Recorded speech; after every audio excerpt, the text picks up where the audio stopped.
வணக்கம் நண்பர்களே. சோ இந்த வீடியோல நம்ம டிஸ்கஸ் பண்ண போற டாபிக் TNPL 2025 பத்தி தான். நல்லா ஞாபகம் வச்சுக்கோங்க, இன்னும் 4 லீக் மேட்ச் தான் இருக்கு.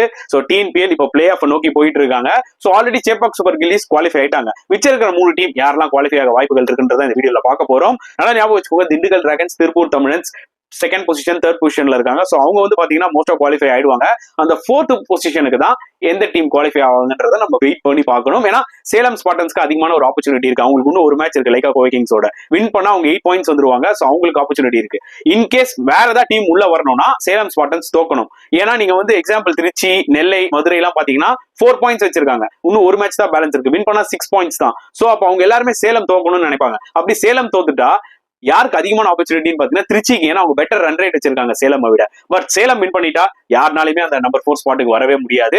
சோ அது நம்ம வெயிட் பண்ணி தான் பார்க்கணும். லைக்கா கோவைக்கிங்ஸ் ஆல்ரெடி வந்து பாத்தீங்கன்னா எலிமினேட் ஆயிட்டாங்க இந்த டோர்னமெண்ட்ல. ஏன்னா அது had a very poor tournament, but it's going to be an interesting last 4 matches.